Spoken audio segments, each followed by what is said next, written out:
as a business leader, as an entrepreneur, as an executive? What other traits they can pick up that will help them in business? As a man, you just have to push through things. Excuses are always going to be there. I'm tired, I got a headache, I'm sick, I'm that. But excuses don't bring results. Whether you got it done or not, it's all that matters. There has to be some time for you to be alone with Allah. When you're too busy with others, you forget about yourself. Don't be like a lamp that burns itself to light the way for others. Be patient for the right moment.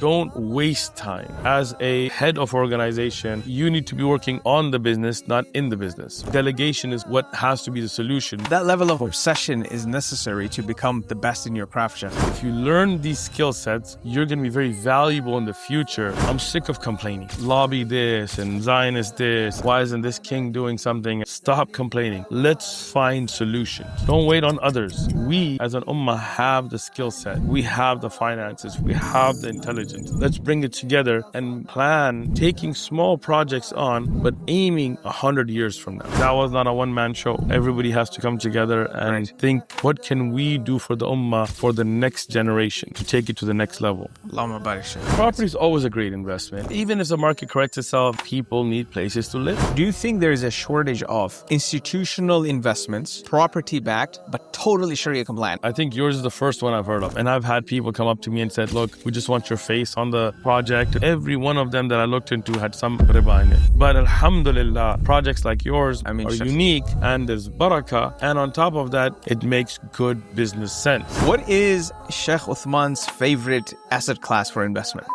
For sure. Why? Assalamu alaikum, Shaykh Uthman. How are you? Alhamdulillah. Good to see you, brother. Of course, Shaykh. Of course, Shaykh. It's been a pleasure. Alhamdulillah, we had a really fun time yesterday evening. It's always a pleasure. Yes, of course, Shaykh. One of the stories you told me yesterday, I was just laughing thinking about it today morning. I know which one. Yes, Shaykh. So, Shaykh, the question that came to my mind yesterday, I want to ask you today. Allahumma barik, you have a very busy schedule. You came straight from the airport, alhamdulillah, to the place we were meeting yesterday with your bags. We had our meetup, and then to the hotel. Then, you could not probably sleep, prayed Fajr. Then you're here, alhamdulillah. And this is just a normal schedule for you, which is abnormal for most of us. Routine. Yes, subhanAllah, Shaykh. So, as a business person, there's a lot of similarities with, students of knowledge, scholars and du'ats because of the travel and the responsibility and a lot of things.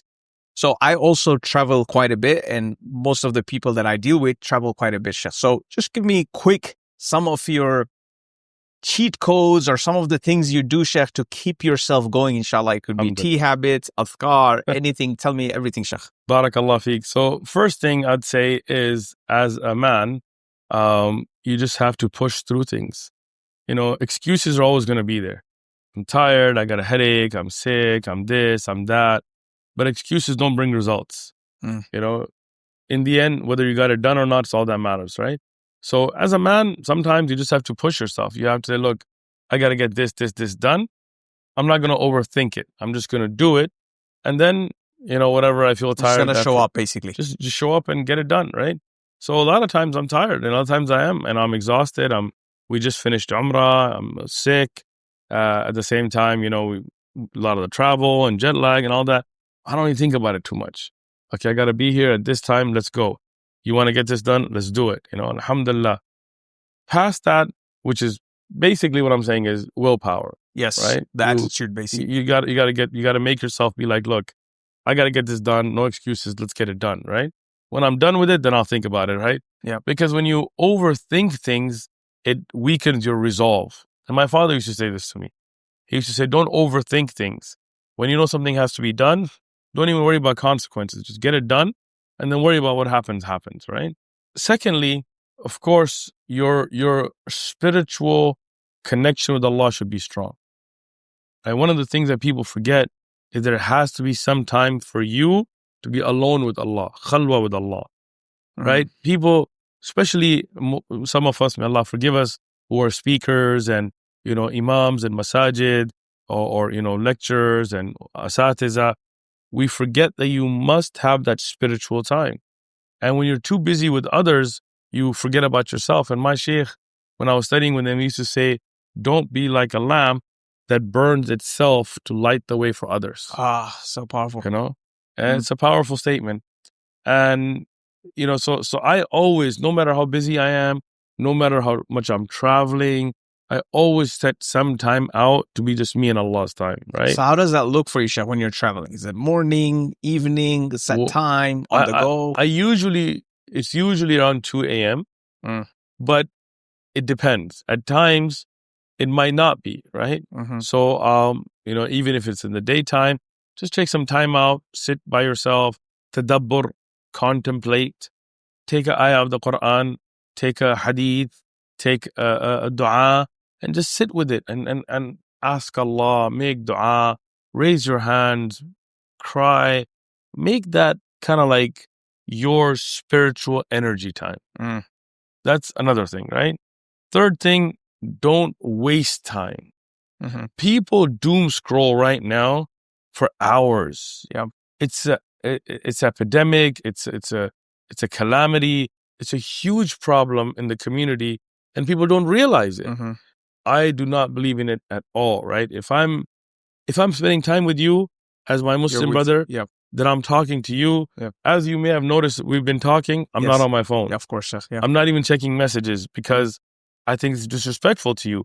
And this is, even if we're joking, even if we're just having a good time, right? That's a part of my Muslim brotherhood, enjoyment, together, akhuwa, to work, build that relationship, right? So how do you catch up then, Sheikh? Let's say everybody's trying to reach you. You run a massive organization in the US. I'm not good at it. So again, like I don't waste time. So if I'm sitting there waiting for a flight, I'm going to catch up on my emails, right?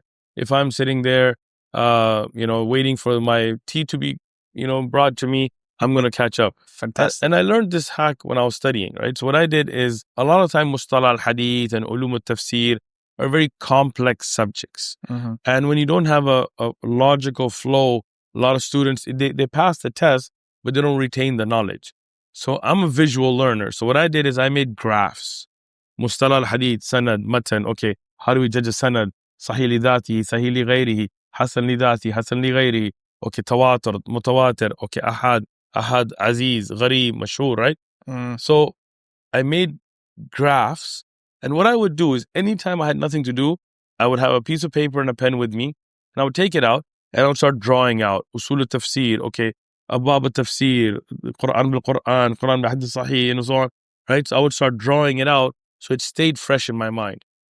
I meet a lot of brothers like, I studied here, I did this, I did that, and then you ask them like, what's the difference between a muttasil hadith and a musnad hadith, and they don't know. So whatever you studied, but what's the point if you didn't retain it, right?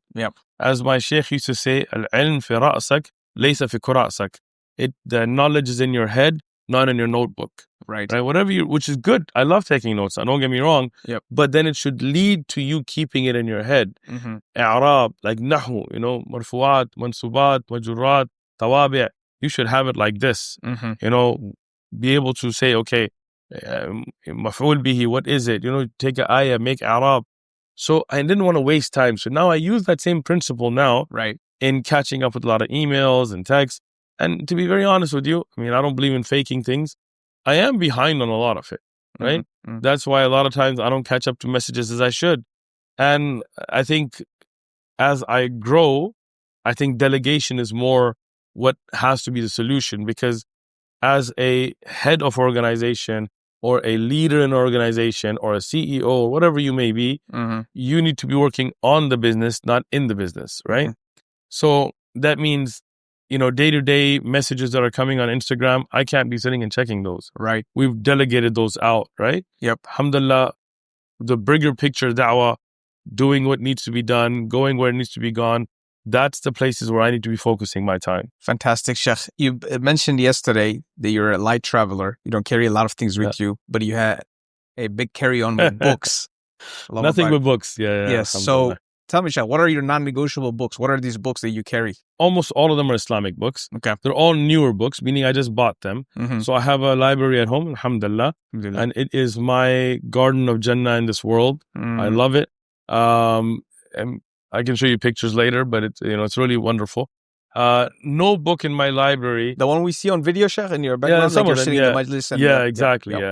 So no book in my library is there on accident, right? Every book, I research the print house, the muhaqqiq, the best prints, I watch videos on this. I go on forums and I check. So when I know what book I need, I consult scholars to get the best, most accurate, most needed books in each subject, then get the best print. And then I travel the world trying to find them. Right. They're not books that you can just order off Amazon or something, I'll tell you an interesting story. I was in Jordan and there was a book called Diraya fi Takhrij Ahadith al-Hidayah by Ibn Hajar al-Asqalani, which is a summary of a bigger book called Nasb al-Raya of a Zaylai, which is a checking of the Hadith of al-Hidayah.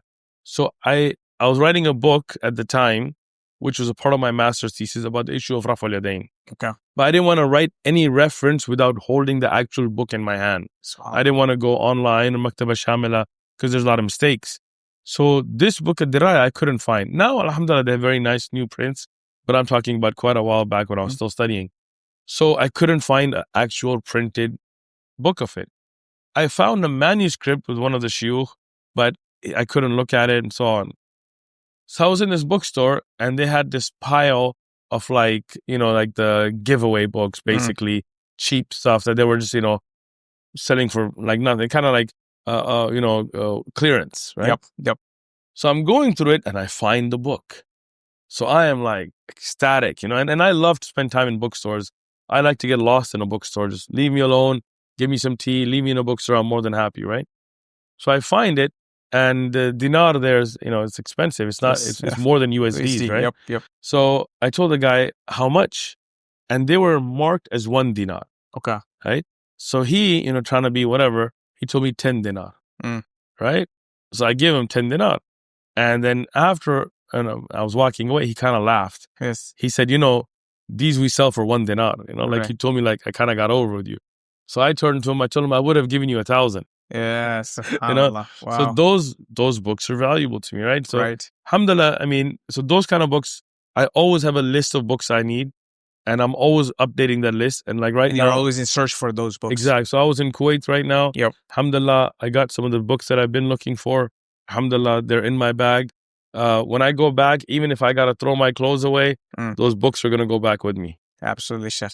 No, that level of obsession is necessary to become the best in your craft, Sheikh. Allahumma barik. Wallahi, books to me are an addiction. When I was coming back from Pakistan, when I had finished my master's, my family's with me. I had 13 suitcases of books. They were like, ship them. I was like, no. I don't want them damaged in shipping.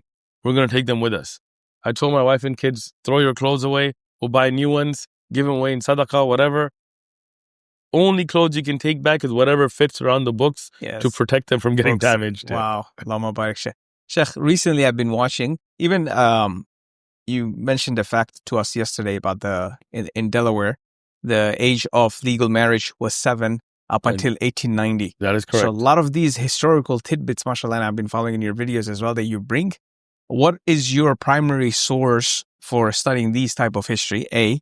And B, for English-speaking Muslims, where they can go, only they can speak English and read English, where they can go for that type of history. So I'll give you a double sided answer on that because one answer may not be practical for people.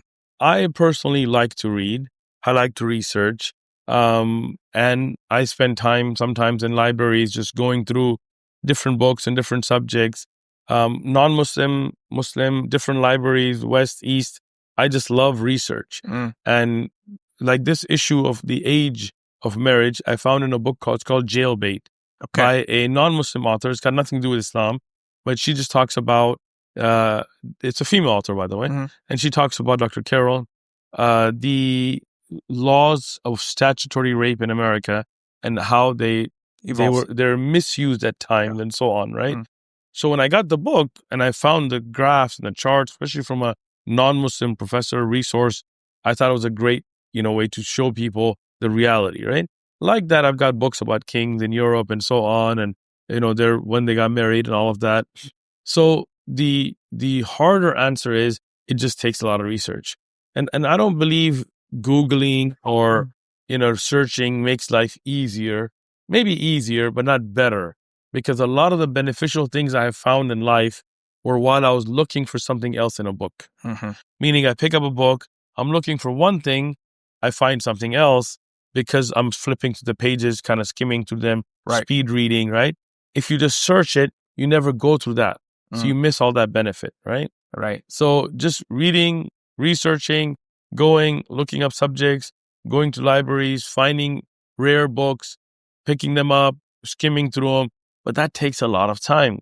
So the other solution, the easier solution, is if you watch the One Message Foundation, we always give you the references. Yes. And again, it's not a plug. We're not monetized. Yep. You know, the YouTube's basically when they said if you monetized, we would be making about 1.2 million to 800,000. That was the range they gave us. Wow, But mashallah. we don't monetize because we want to keep it 100% halal. Yes. Even if we put the categories to like religious, then they'll have Christian ads and Right. atheist ads. And, you know, so alhamdulillah, we're not monetized. We don't care about views. But what we do is scan the books in the videos. So a lot of videos, you'll see the actual scan of the book. And we do that read it. so then you don't need to spend those 80 hours looking through books to find something. Right. You already know which book to get. Right. You can look at it, you can find it, you can get it, or at least get the reference and utilize it and grow your knowledge from that. Perfect, Sheikh. Okay. Now, from that, Sheikh, if there are 2 or 3 worldly things that define you, it's a hard question. Yeah. So I think I will give you, and if you feel free to agree or disagree with me, Sheikh, from the limited time I've spent with you, but unlimited time, not unlimited, a lot of time that I've watched you online. Alhamdulillah. I feel like books, guns, and tea. 100 out of 100, bro. Okay, you hit it. mashallah. You hit it on the nib. Yeah. So I envision you, Sheikh, on your private time when nobody's watching you. You got tea. I do. With honey. And you got books, and you got some guns just laying. I do have a lot of guns laying around, yeah. I love guns. I mean, Second Amendment, you know, so of course. It's legal. Yes. All my guns are legal. Yes. Not trying to get canceled here, get you canceled, but yeah. I like how you give these disclaimers. Disclaimers. You got very professional. Yeah. There's a PSA right here, man. Right? Because, you know, I'm an honest person. Like if somebody asks me a question, I give an honest answer. Right. But the world we live in today, unfortunately, sometimes they don't appreciate honest answers. Right. Right. So talk to me about guns, Sheikh. I love guns. I've loved guns since I was a kid. I mean, you know, it's not an issue of violence. It's not an issue of, you know, some people are like, why do you need so many guns? Or why do you need so many shoes? You know, like, right. You know, if somebody breaks into your house, your shoes aren't going to help you much other than to run. But, you know, it's I love the beauty of guns, their designs, their development. Yep. Do you collect guns, Sheikh, like the old historical ones? I do. I have muskets. I have old World War II rifles. I have they're a part of history, right? Yes, of course. I have newer guns. Yeah. So a World War II rifle. Tell me the story, Sheikh. Where did you get it from? I have a few. Okay. One of them is one that was actually used it's a Mauser. It was used in World War II, and you can tell because it has a marking where they used to hang it in the tanks. Where they had like a thing that it was like a metal piece that would clock in. Yeah. So it's actually used in combat, and I got it at a gun auction. Right? So I have a few more. Some of them I got from gun stores that just had them for sale. Some of them I got from private people who were selling them. I have AKs and I have ARs because, you know, they're both amazing platforms, all legal. Yes. In the U.S., we're talking about in the U.S. Georgia. Yes. It's a free state. So yep. It's open carry state, right? It's a constitutional carry, which is even better. Okay. Meaning you don't even need a permit to open or concealed carry. Okay. Wow. People assume guns equate to violence. I would say the opposite. The countries with the strictest gun laws in the world, for example, Mexico, has one of the highest murder rates in the world. In fact, 5 of the top murder rate, highest insane amount of cities in the world are right on the border between the U.S. and Mexico on the Mexican side. Juarez, Tijuana, and so on.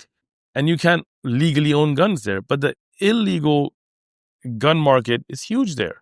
So just to take guns away does not make a place safer. In the UK, for example, they have very strict gun laws, but then they had 4,000 stabbings in a month in London. So people are still dying. They're just getting stabbed to death.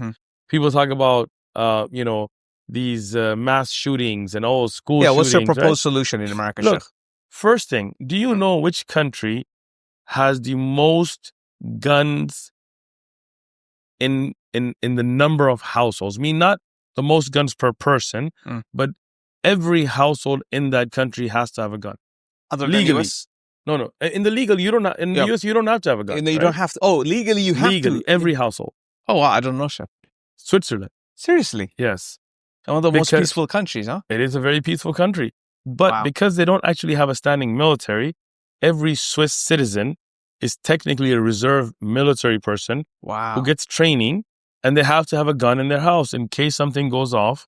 They take that gun and they will defend their country. So more households. Yeah, look it up. Very interesting, right? More households. See, these facts I'm talking about. Mashallah. I like to read. Just reading. Yeah. I'm about it. Go ahead, Chef. Yeah. If you look at it percentage-wise, more households have guns in Switzerland than the U.S., because in the U.S., many people don't have guns. But there's no school shooting in Switzerland. Well, there's no school shooting in Switzerland. So that means the school shootings may not be due to the guns, but be due to other societal factors that have broken down in our society. There has been a lot of research, although a lot of people don't want to talk about it, of the fact that there is an unproportionate ratio of school shooters that come from trans, LGBT backgrounds. And again, I'm not saying that that's the main factor, but when you look at statistics, you have to think, is there correlation? Some correlation? Yeah. Now, causation may be different, right? But again, we're Pashtuns. Our area is filled with guns, right?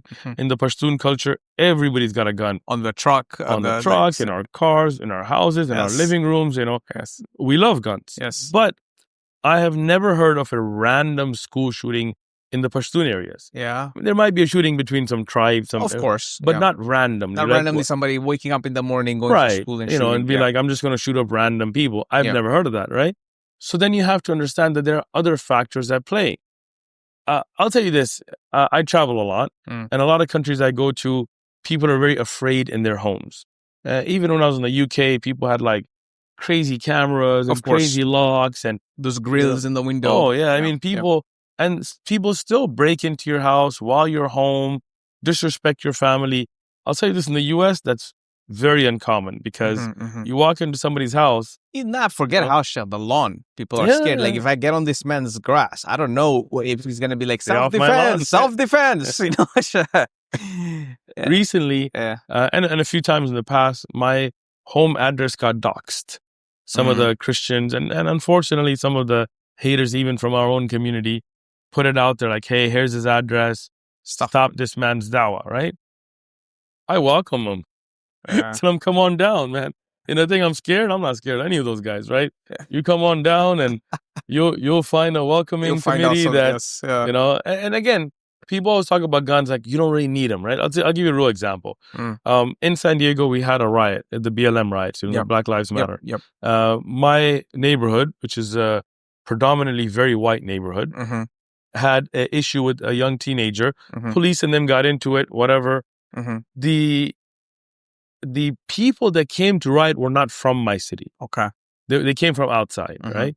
We saw them, right, coming on buses and cars, and they started this riot, and they attacked the police station, and the police decided not to respond, and they evacuated the police station. Wow. So look, La Mesa, California, you can look it up. They burnt down the police station. From the emergency response text, I got a text from the police saying, if you're getting this text, you are in the side of the city that are the cul-de-sacs. We cannot get to you. If anything happens, you're on your own. Now think about that, right? First world country, apparently. First world country, all of that. Police can't do anything for you. Yes. Right?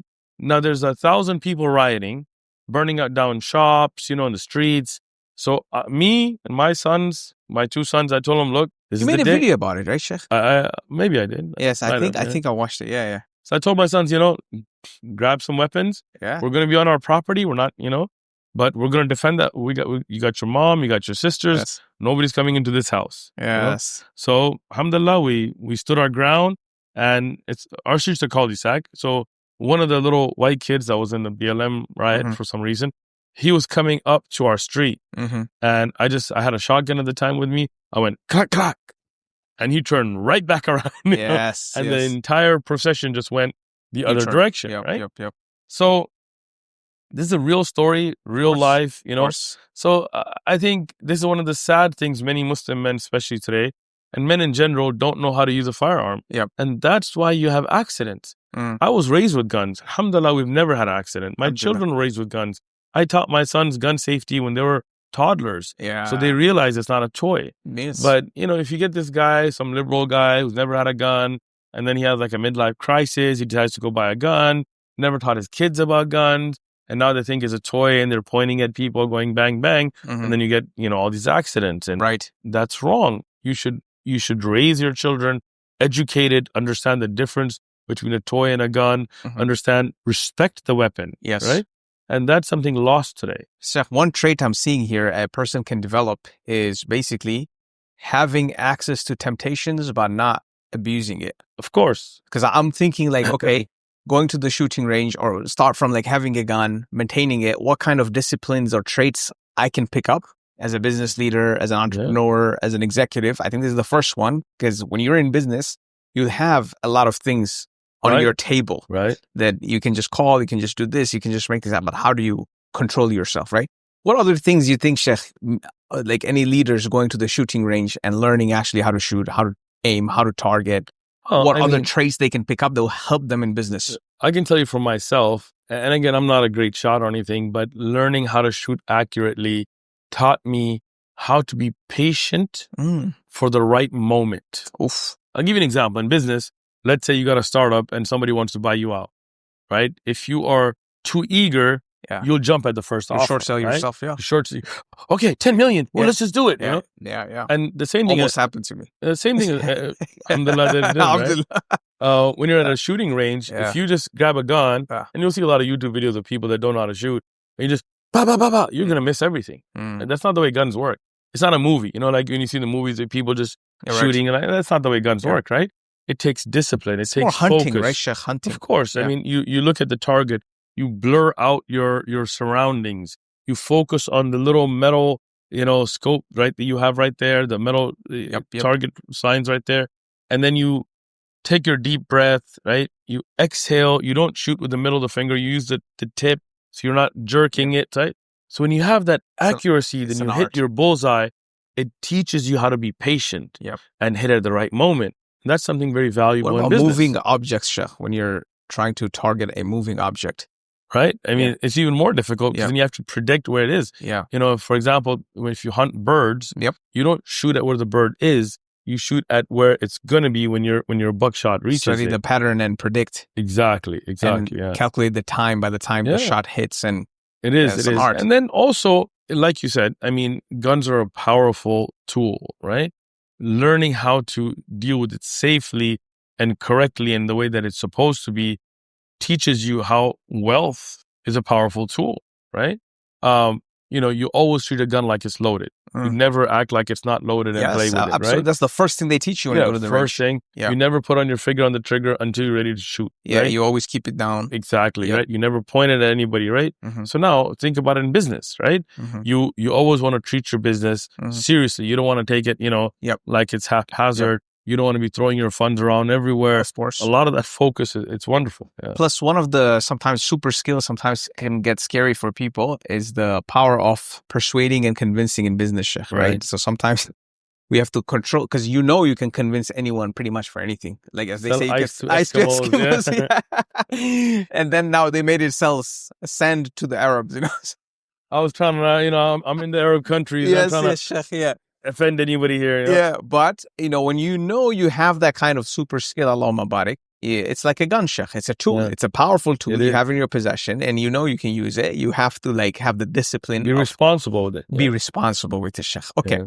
What is Shaykh Uthman's favorite asset class for investment? What's an asset class for investment? So you got stocks, you got crypto. Property, real estate. Real estate, for sure. Why? I'm an old school guy, right? My father's old school, and my father always told me invest in land because it's something real, something tangible, it's something that actually scarce and always in demand. I mean, again, for example, Bitcoin. We're told that there's a certain amount, and you cannot ever build or mine more than that particular amount.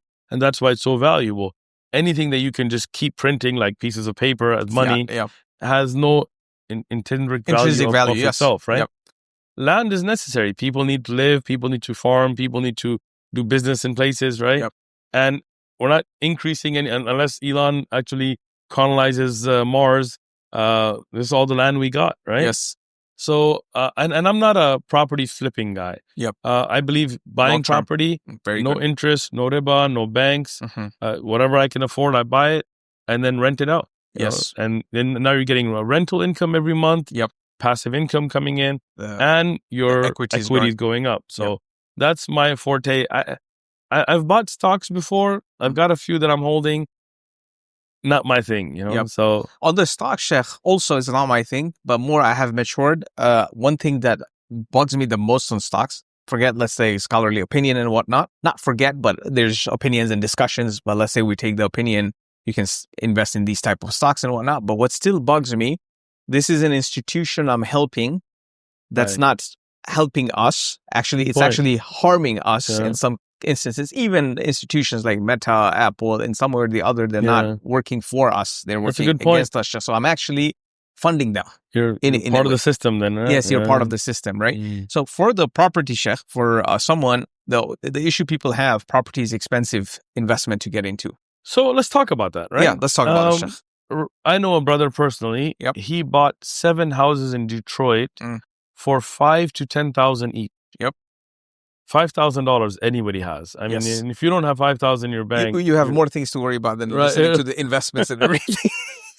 If you got an iPhone 17 and you got and you don't have $5,000 in your bank, something's wrong with your money management. The belt is skills. finest, the phone is finest, everything's finest. That's horrible, right? Yeah. In Pashto, we have a saying that never stretch your feet further than your shawl, right? Yes, of course. So that's the thing. People don't realize that they have the ability to save. Yes. I mean, again, people that go to Starbucks or, these kinds of things, and boycott is one thing, but people that don't even care about that, which is sad. Yes. There are people like that. Yeah. But the amount of money they spend on that every week, every month, $5, $7 for $8 coffee. What the heck is that, right? Yes, that's crazy. And then they're like, I can't save money. It's like, I can never buy a house. Well, you could. Yeah. You're just a little bit smarter, right? Yeah. People go and lease cars they can't afford just because they want to falling flex. for these trends, Sheikh. The trend is I'll go to Starbucks, wait 20 minutes in the line. I'll say hi to all random people that I don't know. Wait 20 minutes for a coffee that's just like, it's not even great coffee. If you can't afford it, why do you have a 60-inch flat screen? Yep. On interest. You're paying ribā on it, right? Yeah. Even on Amazon now, it's like, you want to break this into payments. Well, if I can't make it in one payment, I don't need it. Yeah. I can live without it. Yeah. So if you save, and then you invest somewhere. So now in back to the Detroit experience. Yep. So if you buy that house in Detroit, you may not want to live there. Yeah. Right? It might be the hood, right? Yeah. I get it. Yeah. You buy it, you put some money into fixing it. Yes. Right? The same brother, he put, in each house he bought for between $5,000 to $10,000, right? Yep. He put about 20, 30 more into fixing it. Yes. But once he fixed up that whole row, he was able to sell each one for 70. Right, of course. Right? So what he did, he took some money and put it together. He bought these houses. He worked. He got some more money. Fixed them up. Sold all of them now, 70 each. Right? Now he's got enough capital to buy somewhere where he wants to live. He bought a condo. Yes. He lived in the condo with his mom and his wife. It's like a 3-bedroom, but he didn't go and just go rent a place and throw money away, right? Alhamdulillah, as equity went up and he saved money, he sold a condo. He took money that he had saved and he bought a house. What a smart brother. Right? Yeah, exactly. So this you is can exactly do it. What we teach, Sheikh. Even my start was kind of similar as well in real estate investment. So this brother, is he a real estate operator, Sheikh? Like, is in the field? Okay, so he's I gave him the advice. Yeah. So someone like that could have done it with let's say he's not a real estate operator, but if someone has a little bit of real estate experience, Sheikh, there's even, for example, my first biggest breakthrough in life, alhamdulillah, financial breakthrough, was I was able to get these 16 properties owned by the same seller under contract with another investor, local from Michigan. Nice. These were all in city of Warren, but closer to 8 miles. So it's like you could call them Detroit properties, but they're not in Detroit. So he financed the whole operation, but we had a 50-50 JV Alhamdulillah. because the property needed full fix up, rehab, and then getting new tenants. So he's like, I don't want to do anything on this, but the price you're getting it, even if you take a 50% cut, still I'm making good return. And the arrangement was that eventually with that 50% and put some money on top, I'm going to buy him out. Which I did, Shaykh. At the end, I made a full video about it. Like, I literally made millions from zero money. Alhamdulillah. Literally 1 million plus from zero money. From nothing. From nothing, Shaykh. No ribā, even no money. Forget about ribā because there's no money involved even from me. But as long as the skill and the competence is there, Shaykh, and you're a trusted operator, there are people, there are physicians and engineers and executives that want to put the money. And I'll tell you another way. Buy a piece of land. Yes. I bought one in San Diego before. Buy a piece of land. And, you know, if you have 20, 30,000, you can buy land in a nice city where you want to live. Then what you do is you collect, you know, you work, you save your money, you don't waste, and you just put the foundation. Then you put a couple of rooms up. Love it. You know, and then you can grow it and then sell it. There's always, I mean, I know a brother in San Diego. He's a school bus driver. He retired now, but he, you know, school bus drivers don't make a lot of money. Right. He owned his house. In fact, outright. Allahumma barik. In fact, how he did it was there was a program through Habitat for Humanity. Which they said, if you're under a certain income bracket, you pay only the principal, no interest. Which is great, no ribā, right? So he got the house, and I forgot how much he bought it for, maybe 120 or something in San Diego a while back, right? Alhamdulillah, he owned it. He was still working. He sold it recently for 650,000. Allahumma barik. Right? Or even maybe even more than that, but that amount, right? And then he took that money and he actually moved to another city now, and he bought a huge house.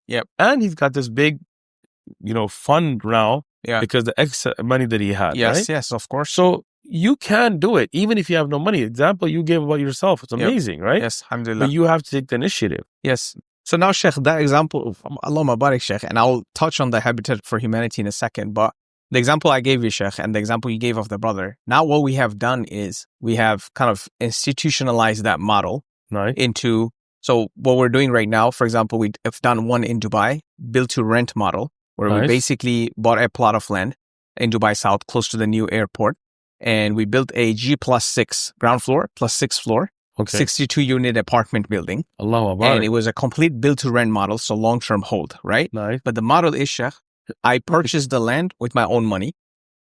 We got all the soft costs, the engineering, the approvals with my own money. Then instead of going to the bank to get a construction loan, of course we can. What we did is get equity partners involved, other partners involved in the project, and they're financing the construction. So they finance the construction. We do a joint venture. We build it, and then we're collecting rent. Now, we're doing a second one, Shaykh, but it's a build-to-sell model, where basically, again, we bought a plot of land. The whole project is 75 million dirham, alhamdulillah.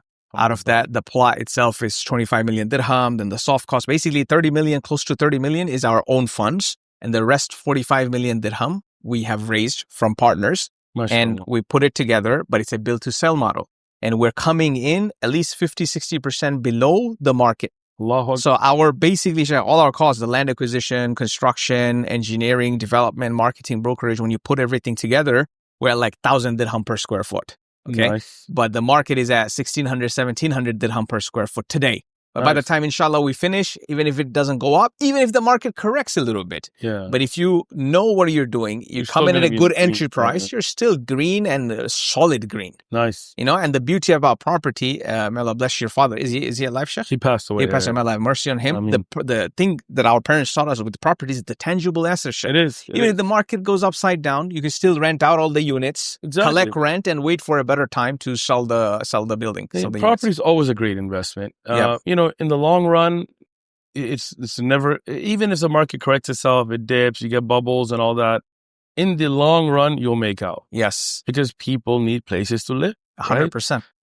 If you look at a lot of technology, a lot of, you know, fads come and go. You know, something, you know, like Tesla was the golden stock for so long. Even before that, the dot-com bubble, Cisco, remember the routers? Cisco. Now, where's the router in our house? When's the last time you heard about Cisco making the headline for making money? I mean, Tesla. That was the biggest thing. Tesla was one of those stocks that people thought was unshakable, right? And then recently you've seen the crash they had and so on, right? And Now is NVIDIA. yeah, NVIDIA. Maybe now, future, we're not saying that AI won't be there, but maybe they'll come up with a way you don't need this many chips and powers to generate AI. You know? And I mean, the thing with a lot of the chip companies is even Qualcomm and stuff in San Diego, they get outdone by other people. Yeah. Right? It's you could own a lot of stock. There was a company called Peregrine, and it was one of those really great going companies. And Peregrine, yeah, in San Diego. They're out of business now. Okay. But they had a technology that used to be used in medical devices. So I'd worked with them before, and their stock just bottomed out. They went out of business, right? Yeah. You can never have that with property. Yes. Right? In the end, even if the house falls apart, that land is worth money. Exactly, Shaykh. Exactly. Alhamdulillah. So, Shaykh, do you think there is a shortage of these kind of institutional investments, property-backed, but totally Sharia compliant, not like wrapped around? I think yours is the first one I've heard of, to be honest. Alhamdulillah, right? Shaykh, yeah. It's very sad. A lot of the brothers that reach out to me that are doing different business projects around the world, and I've had people come up to me and said, look, we just want your face on the project and this. Unfortunately, every one of them that I looked into had some ribā in it, It's sad, Shaykh. It's sad. I think, how you started the podcast, Shaykh, it's coming to that full circle. Willpower, Shaykh. Yeah. People just think it's not possible, Shaykh. And Exactly. I'm very open. Even until 2018, 19, touching COVID, I was from that school of thought. Like, man, without ribā, it's not possible. I did not do Bank of America ribā. Yeah. But Islamic banks. And Right. I thought, bro, without these, like, how am I going to?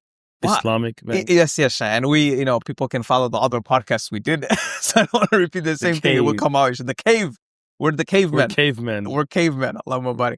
So, but then, Shaykh, when you're actually in it and the willpower comes and you have true tawakkul in Allah, Shaykh, it's possible and it's actually way more barakah.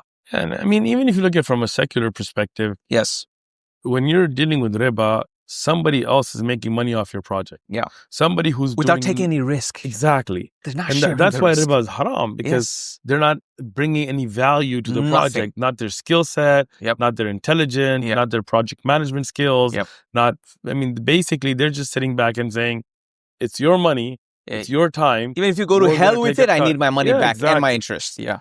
And I mean, I knew a lot of brothers that were involved in major property development projects. And unfortunately, a lot of them did deal with banks. And a lot of them that I know personally, they lost their shirts. Yes, I know. Because the bank came in at the last moment and said, by the way. Some in the US as well, like the big ones. I know. I'm talking about the ones in the US. Yes. But alhamdulillah, projects like yours, may Allah bless it and increase it, are unique. Yeah. And there's barakah. And on top of that, even from a secular perspective, it makes good business sense. Yep. You don't have a third entity that just wants to make money off your money. So yes. Shaykh, last point on this one, another barakah, personally, selfish barakah for me is, I'm putting 20 to 30% of my own money in the project. If I did not have partners in the project, the rest 70 to 80% I would have taken from the bank, right? Yeah. Now what's happening is this 70, 80% is coming through Muslim partners. Shaykh, wallahi, each partner brings so much value in my life. Every time I'm sitting down with them, I learn so many things. Yeah. For example, one brother is a former hedge fund manager. He used to manage $35 billion. He gave up because once he understood, it was hard for him to give up. Like, he doesn't want to be in the system. Now he has a 3-year non-compete. In that 3 years, all he's doing is supporting these kind of projects with his advice, Shaykh, not only with money. Advice. And the amount of help, like free advice, Shaykh, I would have to pay him, like his 4,000 to 5,000 USD a hour I would have to pay a consultant like that. Wow. Seriously, Shaykh, like they are in the marketplace, even in Dubai. Man, I'm in the wrong business. I should be consulting on how to give Dawa or something, man. How to shoot guns. Anybody want what books to buy? Yeah. Books, tea, and guns, I don't even get that kind of funding from it, but anyway. But anyway, Shaykh, like I got it for free because he's a partner now. And so many other Shaykh. Islamic motivation, inspirations, 6 children, making them all Hufaz. He's a Hafiz himself. He's investing. So I learned 6 children. 6 children, all of them are becoming Hafiz. He left his job just because he wants to do tarbiyah of his children. And he's becoming a Hafiz himself. So these type of investors are coming in. Uncle from America, Shaykh, Bangladeshi uncle, he's 67 years old. He's like, that's it. I'm just going to Medina. I don't know anyone there. I want to learn Arabic and be in Prophet Prophet's city. I have 200 grand. Take 100,000. I want to live off that passive. And with that 100,000, I'm going to Medina. That's some willpower right there. Shaykh, when you meet these, I'm like, what am I doing? I'll tell you this. the skill set you can develop from talking to people and meeting people cannot be replicated anywhere. Yes, Sheikh. Not online, not through books. Yeah. I mean, I love books, but I'll tell you this, sitting at the feet of scholars and benefiting from them, not even scholars, but even other brothers, other tulab ilm. Yes. You know, I have a diary that I keep just wise sayings I've heard different places. Yep. And some of them are from taxi drivers, you know. Wow. But that's so yeah, powerful. you know, I got on a taxi in a country one time, and he was from Bangladesh, the taxi driver, you know. And it was in a country where and I'm not going to mention the name of the country because I don't want to get, you know, banned next time I go visit the country. But it's a country that is known for mistreating the expats, right? I mean, alhamdulillah, may Allah bless the UAE, which is a country where expats have a lot of freedom and they blend in amazingly. Yeah. But some other countries are not as welcoming, right? So this country is. So as I got in a taxi and I just started talking to the guy, and I said, you know, how are things? Like, how do people treat you? And he said, you know, when you're good, everybody's good. Wow. You know, if you're good, wow, everybody's good. Looks so profound, Sheikh. I was like, wow, that's deep. So simple and so simple. Illiterate taxi driver in a random country. Yes. But he said, look, I keep myself around good people. My friends are good. I go to the masjid. I sit with the sheikh. I don't sit with people that are bad. So, and I'm good with others. Yes. Like, you know, I treat people with respect. Yes. Even if sometimes somebody comes at me wrong, you know, I'm translating here, right? Yes, yes. You know, because, you know, like I speak like with that American hood accent, you know. Yeah. He wasn't like, somebody came at me wrong, you know, right?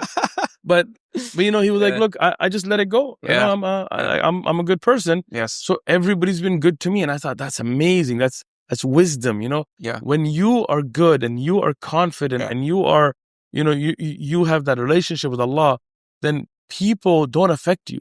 Yes. Right? And I wrote it down. This is powerful. I you know, I have a whole section, and it's a diary I have at home on Arabic sayings, Pashto sayings, Urdu sayings, English sayings, ayat that have just affected me. Or, you know, I was recently in Kuwait with a very elderly sheikh. He was quite, you know, up there in age. And I just told him, look, write any advice you can for me.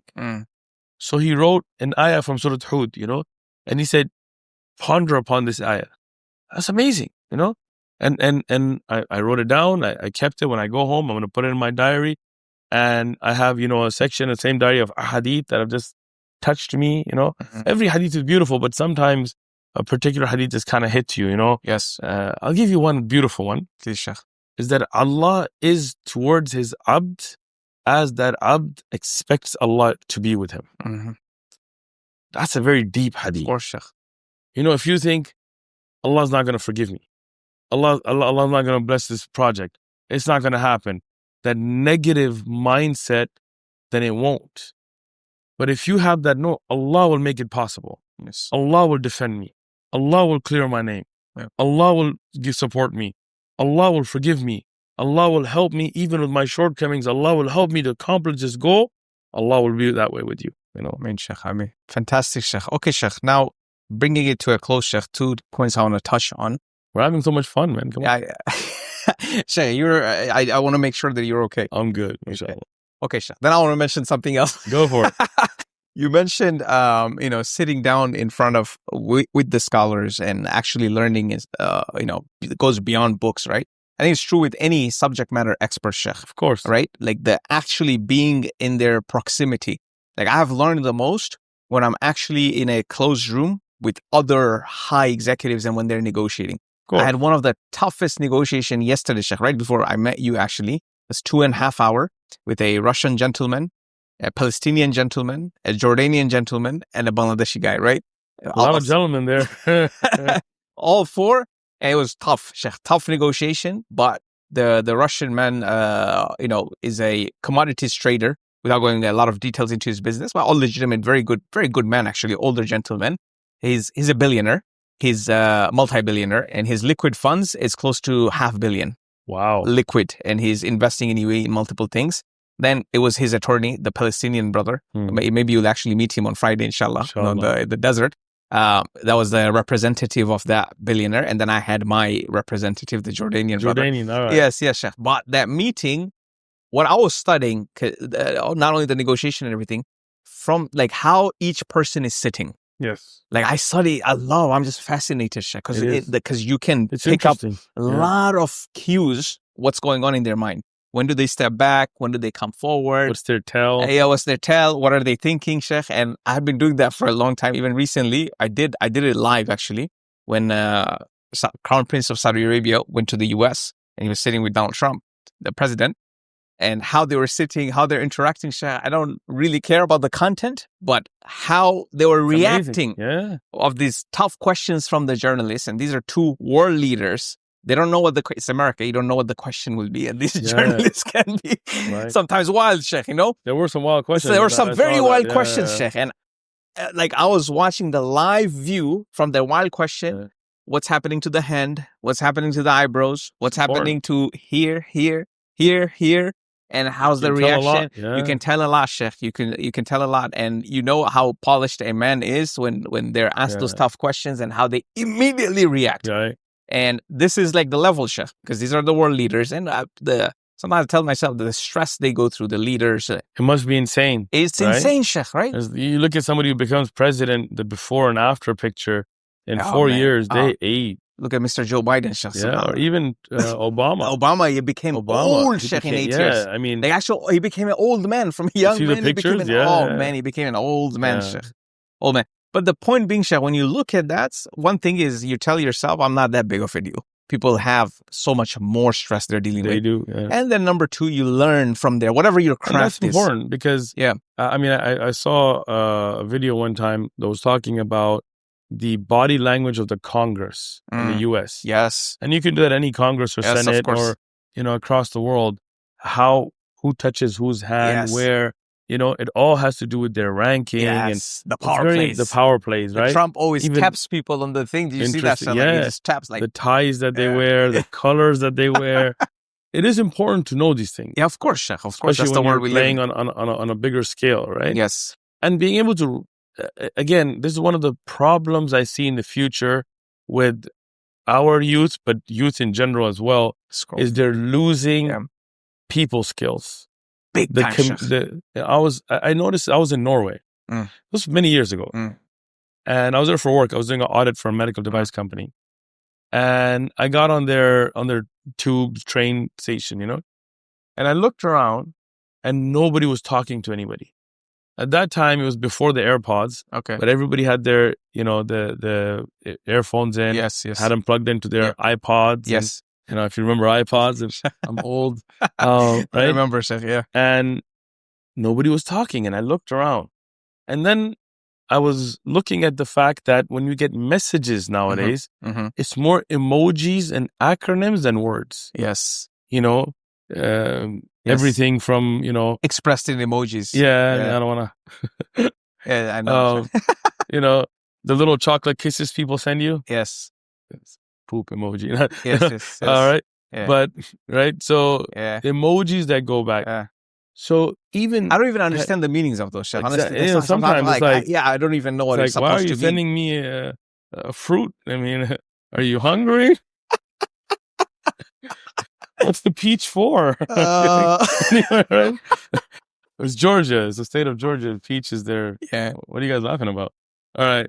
So, right. But the problem is that now people are losing communication skills. Yes. Right? Yeah. People speak with acronyms. Yeah. Right? When my kids are talking to me, the IDK. IDK, yeah. What's IDK? People speak with acronyms. Yeah, IDK. Yeah. What's IDK? Oh, I don't know. Yeah. You could have just said, I don't know, right? Yes. Yeah. LOL. You're not laughing. You're not. I can see you. Like you're sitting in front of me, right? Yeah. LOL. And I was like, okay. Yes. Right? Yes. But the scary part of that is when your communication skills are tightening, meaning they're not as vast of a skill set, and you're not getting FaceTime. Yes. Same time I was in Norway, I went out to dinner because I was by myself. I was there for work, found a restaurant, found some seafood options, went out there, right? And I saw these young Norwegians that were on dates, but they weren't talking to each other. On dates? On dates. Young guy, young girl, They're sitting on their phone on a date, Yes. right? And then you realize things are getting bad. And that's why people like yourself who are able to pick up on those skills and utilize them, and people that are watching, if you learn these skill sets, you're going to be very valuable in the future, because when everybody's unable to use those communication that gets skills, amplified, Sheikh. When you have it, it gets amplified. Exactly. And we talked about it in the last Cave podcast. One of the things, Sheikh, because people are losing jobs right and left with AI. One of the skills that will, for the foreseeable future, will stay is the people skills. Exactly. Is that nobody's giving you a $500,000 check for your project through AI. It's not happening, Sheikh. A guy is not trusting the AI, texting him and giving you $500,000 check for your project, right? So then the skills, sometimes people don't even know. Let's say an engineer, a mechanical engineer in Detroit, it's getting a little bit out of fashion. Now it's electrical and all those other things. Yeah. So they're having a hard time finding a job. Yeah. When I speak to them, Sheikh, I tell them, look, brother, you have such great people skills, which is very unlikely for an engineer to have. It doesn't. Engineers with people skills? Really? Yes, Sheikh, seriously, there are some. But they don't even know that they have that skill because they're so much looking for that job. They don't know they have other skills. That's the problem. I mean, people pigeonhole themselves. Exactly, Shah. That's what I was looking for. So I tell them, I think it's our job as anybody in business leadership position or any leadership position to encourage people to have these people skills. And I'd say the same thing is true for Dawa. Yep, absolutely, Shah. Dawa takes being able to read people. Yep. Some people tell us you're too harsh in Dawa. Some people say you're too nice in Dawa. It's not about that. When somebody comes to me at a table, I have to read them. You are only reading them, Shah. We're not reading them on the video that we see. We have no idea what you're reading. People come and they have that negative, from their body language, I can tell. Yeah. That this guy is just here causing an issue. I'm still going to give him dawah. Yep. But I'm not going to let him distract me from giving dawah to others who really are sincere. Yes. You see somebody sincere, I'm going to be more patient with them, even if they act a little ignorant, because I know they're sincerely being ignorant, right? Yep. But somebody comes and they just want to waste their time and they want to flex. I'm going to put them in their place because I've got more da'wah to do, right? Absolutely. So, I mean, even looking at it from the perspective when we used to be involved in gangs and things, you had to read people. Yep. How you even dealt with people. Who did you look at that this guy's serious? This guy might talk a lot, but he's not going to do anything, right? Those are skill sets you need in life. Yes. And you can only learn that from interaction. Interactions, the art of in-person meetings. One day one time from Dubai, I literally had to take a flight to Detroit. There's no direct flight to Detroit. So go through different routes just for one day because I had to come back here. Wow. Then people are like, bro, why don't you do the meeting in Zoom? I was like, you don't understand, brother. This meeting has to be done in person. Even though the other party was proposing me, let's do it on Zoom since you're in Dubai. I was like, no, I'm going to miss out on a lot. I have to pick up on cues. See, even when I do podcasts, right? I do a lot of podcasts. They're like, we'll just do it on Zoom. But this interaction that we're having, it would not be on Zoom. It wouldn't be the same. Alhamdulillah. Very true. Talking about Da'wah, Sheikh, what is One Message Foundation's short-term plan, medium-term, long-term? Where are we heading from here? And before you tell me, Sheikh, I want to just pretext there because Allahumma barik, Sheikh, from the English-speaking world, this is my opinion. I'm not, this is just my opinion. People can agree, disagree. From the English-speaking world, I don't think, alhamdulillah, from the looks of it, may Allah accept from all of us, Amin. Is the most successful in terms of actual da'wah and actual conversion. Alhamdulillah. Like actual numbers and KPIs and conversions. Alhamdulillah, Sheikh. Alhamdulillah, in the English-speaking world, I don't know of anybody that even comes close. So we look up to, we want to see what's happening with One Message Foundation. And I think a lot of people want to be involved somehow. People don't know. So tell us what's happening, Sheikh. So we have a lot of goals. As One Message Foundation, we have our own goals, but even as a broader community of du'at, I'm trying to unite the du'at together to kind of use our common resources. So One Message Foundation, alhamdulillah, we are one of the, again, there are many other da'wah organizations and I want to respect them and I want to give credit to them that are working at a much higher scale, meaning that their budgets and their teams are much bigger than ours. May Allah bless them and reward them. We love them.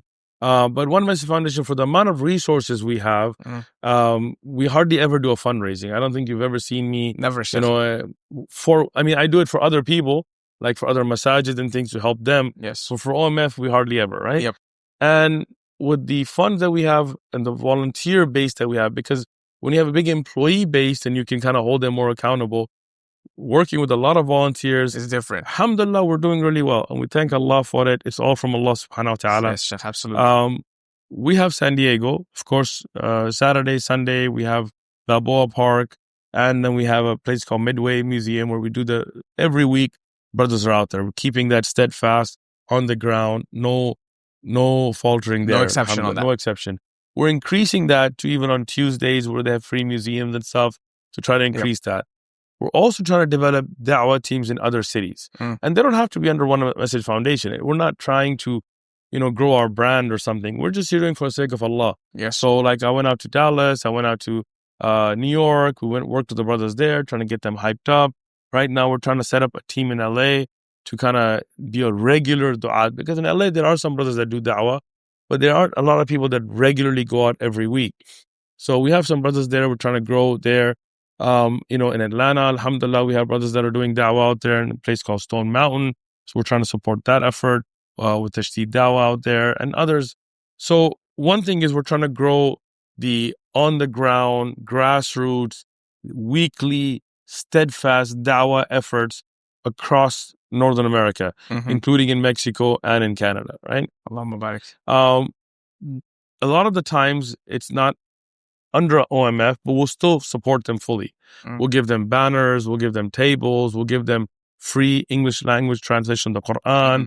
Whatever we get, like if we get a container of Qur'ans for ourselves, more than 50% we give away to others so they can start the da'wah. Because in the end, right, it doesn't matter if it's through OMF or anybody else. As long as somebody's guided and connected with their creator, that's all that matters to us. Yep. Secondly, we are trying to do a lot more international da'wah.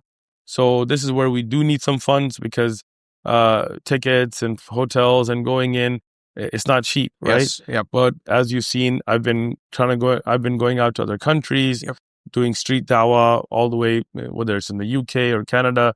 We were doing Trinidad. We did Peru in Lima, Peru in South America. Yes. I went out there. We did some street da'wah. We did Indonesia, Malaysia.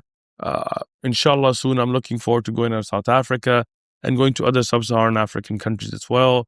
So we've got a list of countries and places where we want to do.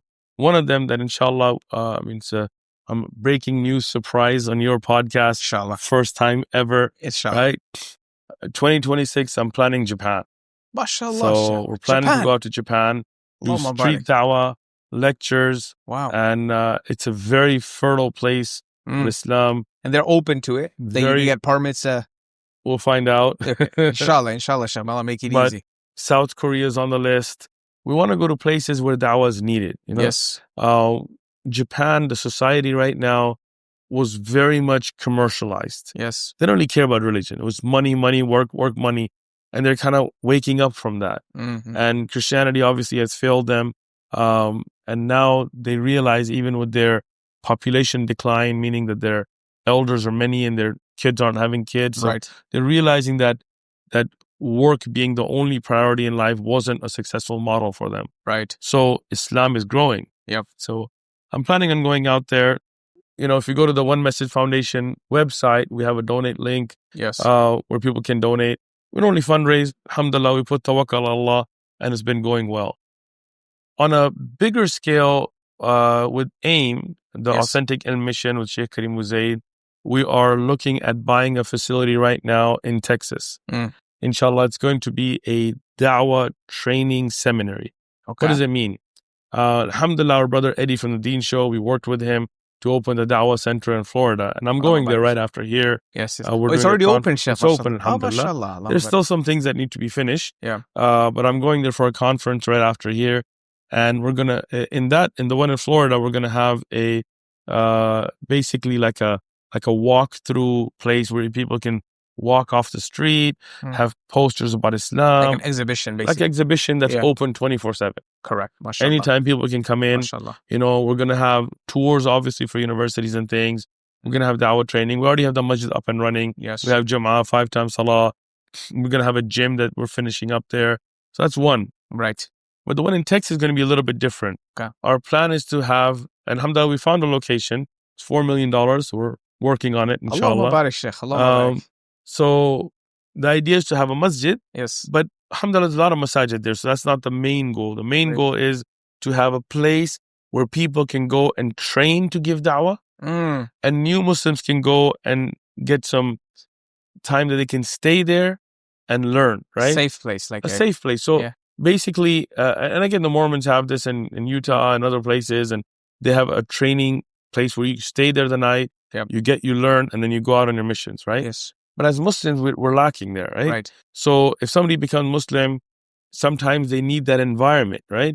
We've had people that are from Montana, from remote areas. They watch the videos, they become Muslim. They've never heard the adhan in person. They've never seen other Muslims pray. There's no Muslims around them.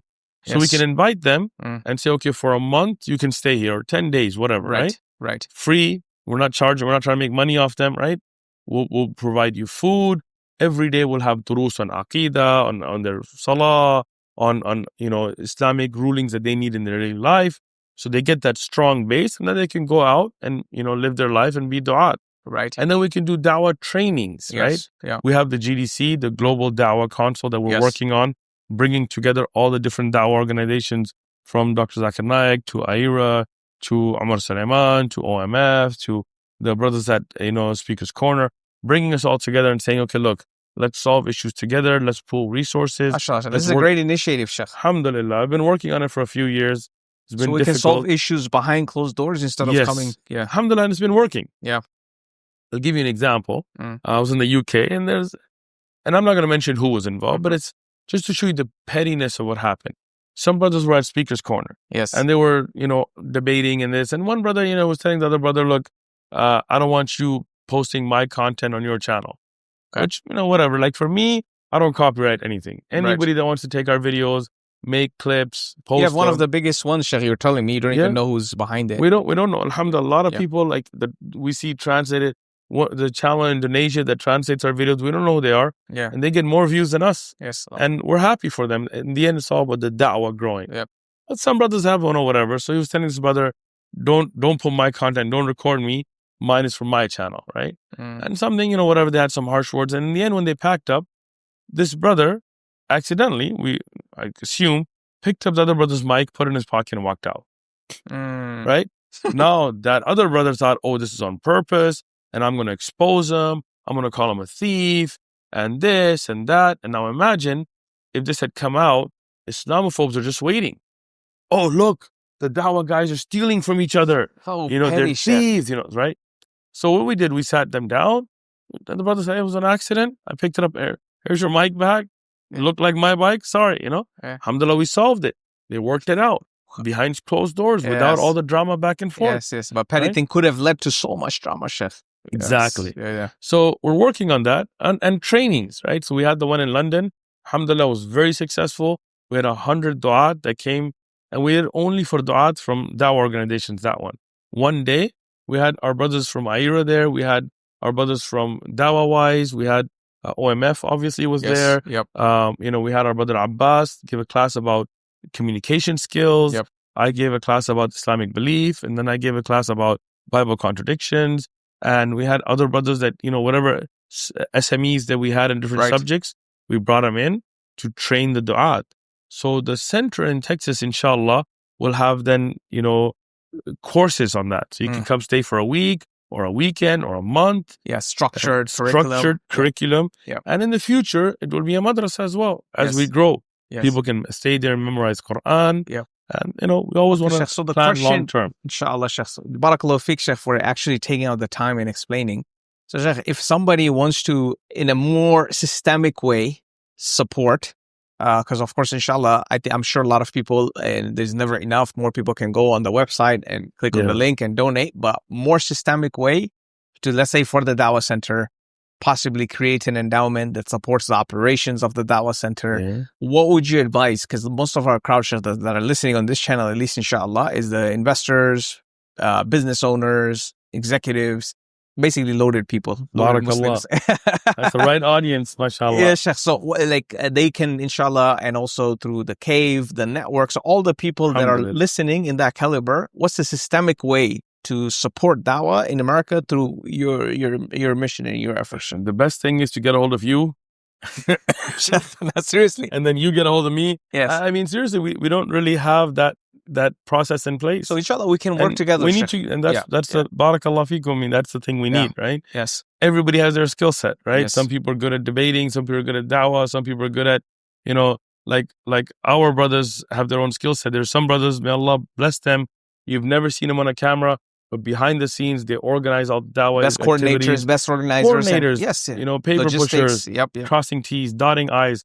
That's their da'wah. Yep. But now we need to work on the financial side of it. And that's very important. Shaykh, definitely let's discuss it, inshallah, because, through the endowment process and a lot of things we can do. And I want to just close it on this one. You mentioned Habitat for Humanity. Yeah. Like just on that model, and Allahumma barik, without disclosing your good dish, you mentioned to me something for the reverse and everything that you have your personal endowment. But that could be scaled, Shaykh, in a more institutional and we should have our own Habitat for Humanity, right, Shaykh? We really should. Yeah, for the reverts. Revert support is the most essential missing piece right now. Yeah, retaining them, right? Yep. We're getting, alhamdulillah, like I was telling the brothers, the last couple of months, we've had about 5,000 shahadas. And alhamdulillah, it's a lot. Yeah. But to keep up with them and to help them through their problems, and it's very difficult. And we need manpower, we need intelligence, we need solutions, and we need to work together on it, right? Again, Dawa is not a one-man show. Yes. Everybody has to come together and think, what can we do for the ummah for the next generation? Yes. To take it to the next level. We'll sit down with Brother Imran and inshallah properly plan it, inshallah. We'll hang out in the cave. We'll hang out in the cave. We're the cavemen. The man cave. Shaykh, barakallahu feek. Anything last you want to say to the audience, Shaykh? Jazakumullahu khairan. I love all my brothers and sisters for the sake of Allah subhanahu wa ta'ala. And, I think the initiative you brothers are taking of kind of bringing this network together for us to work for the betterment of the ummah is very important. One thing I want to say, I'm sick of complaining, right? Lobby this and Zionist this and these people this and that people this and why isn't this king doing something and why isn't this person? And I'm sick of complaining. Stop complaining. Let's find solutions. Yep. Don't wait on others. We as an ummah have the skill set. We have the finances. We have the intelligence. Let's bring it together and plan taking small projects on, but aiming 100 years from now. Allahumma barik, Shaykh. We don't touch on any projects unless there's a century-long vision, inshallah. There you go. Inshallah. Allahumma barik wa jazakumullahu khairan. Pleasure talking to you. Of course, Shaykh. We'll spend more time together offline, inshallah. Thank you, Shaykh. Take care, Jazakallah. Barakallah. Assalamu alaikum wa rahmatullah.